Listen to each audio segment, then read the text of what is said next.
आज का ये सौभाग्य, आज का ये आनंद, बागेश्वर धाम की ये जो भूमि है, ये धर्म का, आध्यात्म का केंद्र तो सदा से है ही है, पर पिछले 2 या 3 दिनों से ये जो विवाह का उत्सव यहाँ चल रहा है, इस उत्सव का जो आनंद यहाँ बरस रहा है और जो संतों का आनंद बरस रहा है, आपने दुनिया भर के विवाह में संतों का दर्शन किया होगा, संतों को आशीर्वाद देते हुए देखा होगा, पर आज ये कोई लौकिक विवाह नहीं बल्कि पारलौकिक परहित का विवाह है। इसलिए आप यहाँ संतों को विवाह में और हल्दी में नाचते हुए भी देख रहे हो।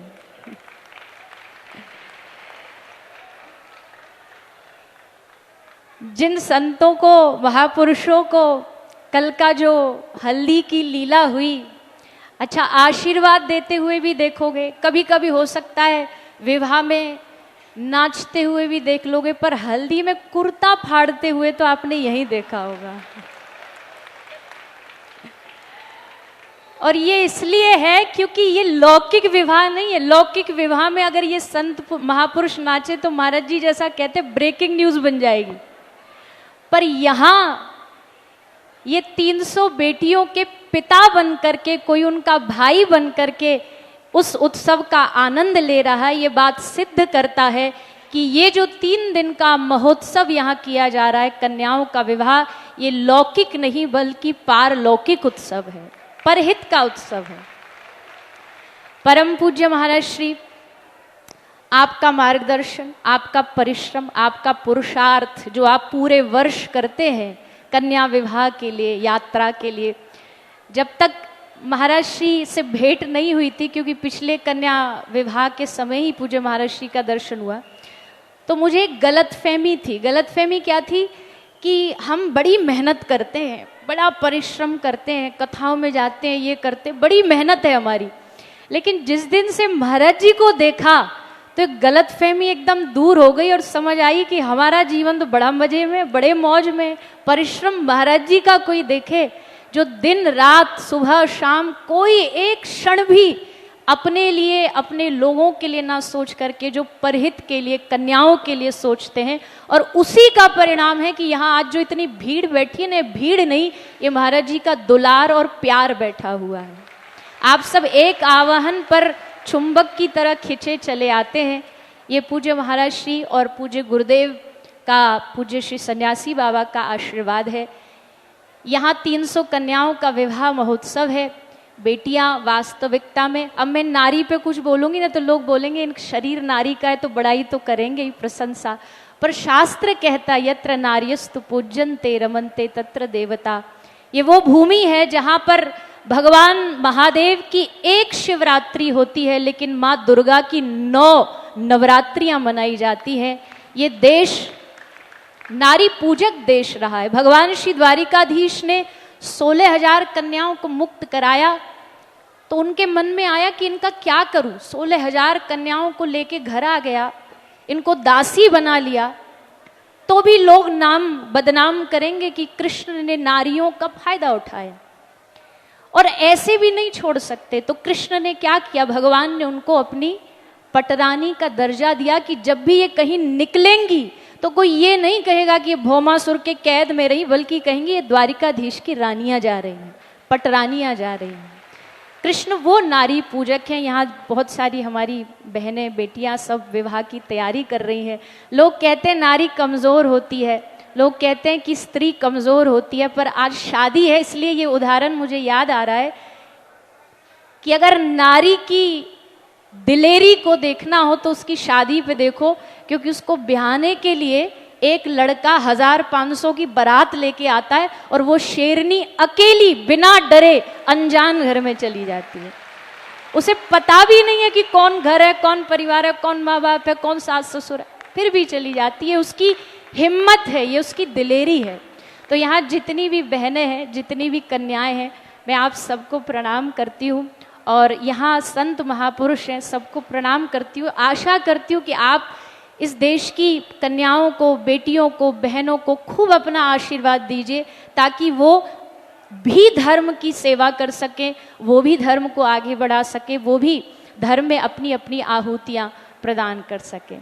अब ज़्यादा नहीं बोलना मुझे, क्योंकि हम सब पूज्य महाराज श्री को श्रवण करने के लिए यहाँ उपस्थित है, किंतु इस धाम की सेवा सतत ऐसे चलती रहे, पूज्य महाराज श्री का आशीर्वाद सब पर ऐसा बना रहे, यही मेरी आशा, प्रणाम, शुभकामनाएं। जय जय श्री राधे।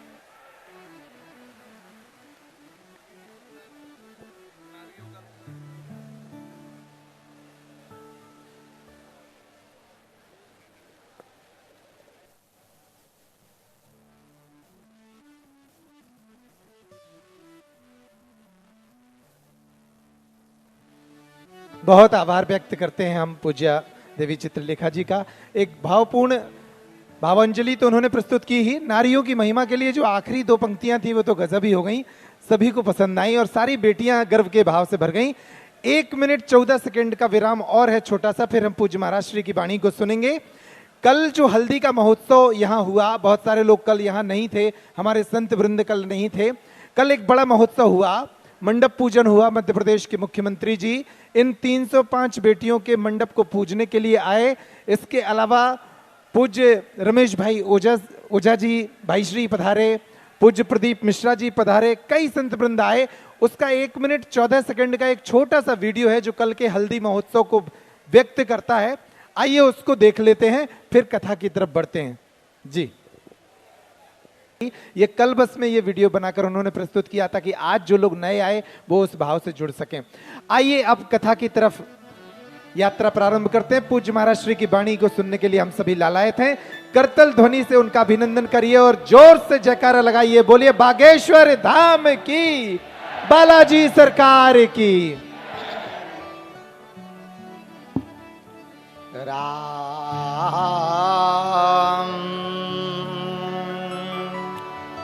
श्री राम, श्री राम जय राम, जय जय राम। गजाननं भूत गणाधिसेवितं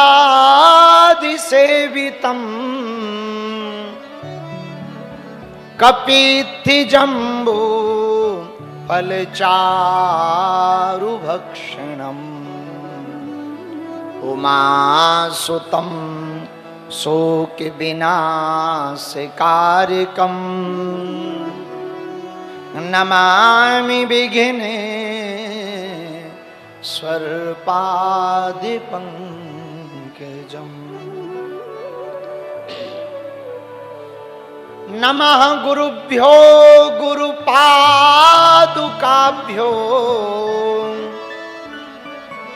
नमः परेभ्यः परपादुकाभ्याम्।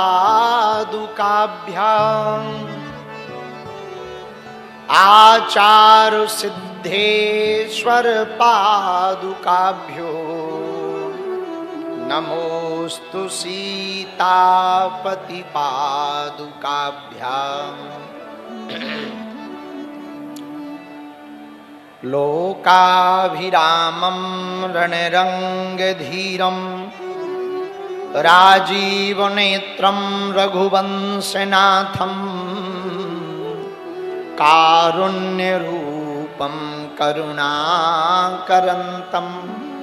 श्रीरामचन्द्रं शरणं प्रपद्ये। मनोजवं मारुततुल्यवेगं जितेन्द्रियं बुद्धिमतां वरिष्ठं